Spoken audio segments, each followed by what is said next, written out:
এসেছি নতুন আবার একটা ভিডিও নিয়ে। সবার শুরুতেই দেখো এই যে দুধ কড়াই বসিয়ে দিয়েছি, এতে দুধ ঢেলে দিলাম। দুধটা আবার একটু ফুটতে দেবো। এটা আমার আগের বাড়ির ভিডিও, ওই বাড়ির অনেক ভিডিওই এখনও আছে, সবটা ছাড়া হয়নি। তো দেখছি ভিডিওগুলো রয়েছে, তা ভাবলাম ছেড়ে দিই।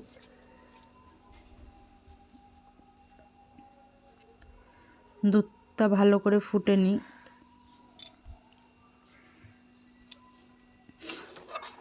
এখানে 1.5 কিলো দুধ আছে। কড়াইটা বেশ অনেকটাই বড়, ওই জন্য মনে হচ্ছে না।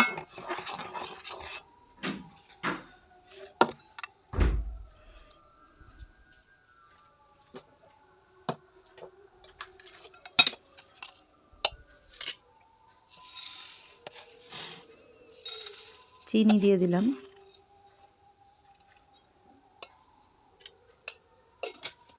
কি দেখো দুধটা ফুটছে, ভালো মতন ফুটে গেছিলো। এবার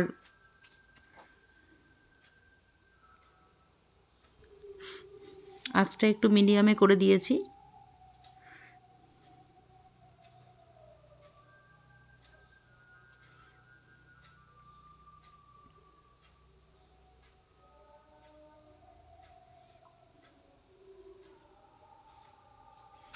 এ দেখো আরও সুন্দর মতো ফুটে উঠেছে।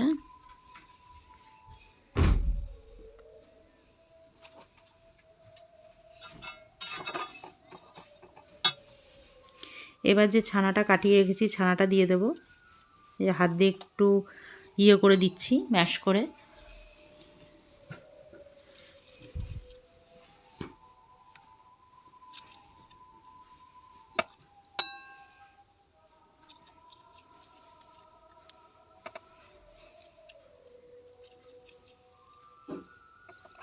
ছানাটার মধ্যে আমি একটু এলাচের দিয়ে দিয়েছিলাম, এলাচ ফাটিয়ে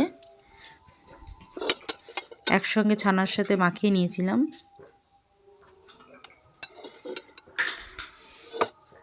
পরেও আবার কিছুটা দেবো এলাচ ফাটিয়ে, তাহলে ফ্লেভারটা আরও সুন্দর আসবে।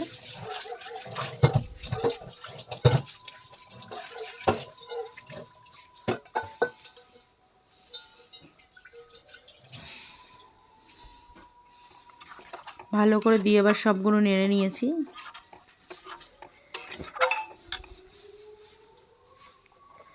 দেখতে পাচ্ছ কালো একটা এটা হচ্ছে ওই এলাচের, মানে কালো বলতে এটা এখানে দেখাচ্ছে ভিডিওতে।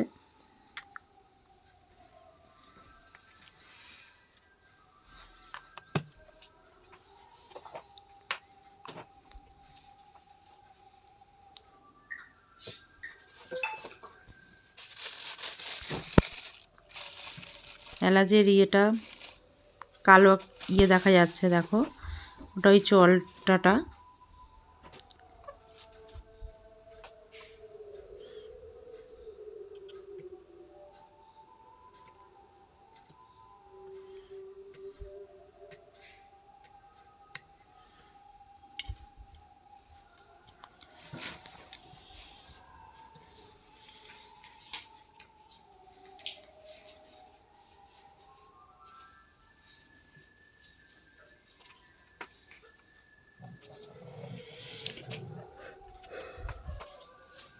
ভালো করে ফুটে যাচ্ছে।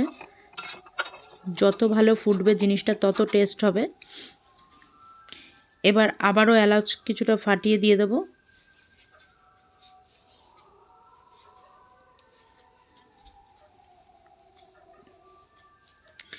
তখন দুটো ফাটিয়ে মানে ছানাটার সাথে মাখিয়ে নিয়েছিলাম, এখন আবার দুটো ফাটিয়ে দিলাম।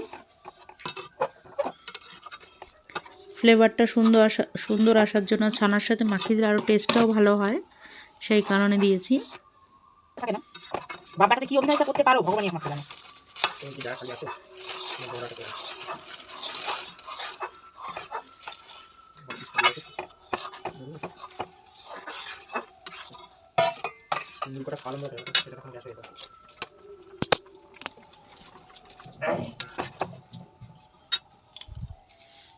দুধটা মোটামুটি আমার ঘন হয়ে গেছে। এই যে আমন্ড দিয়ে দিচ্ছি কুচিয়ে,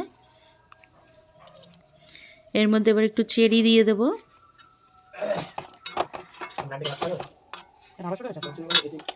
যে যেরকম ফুডস দেবে, ড্রাই ফ্রুটস, সেটা তার ব্যাপার। ব্যাস, আমার ছানার পায়েস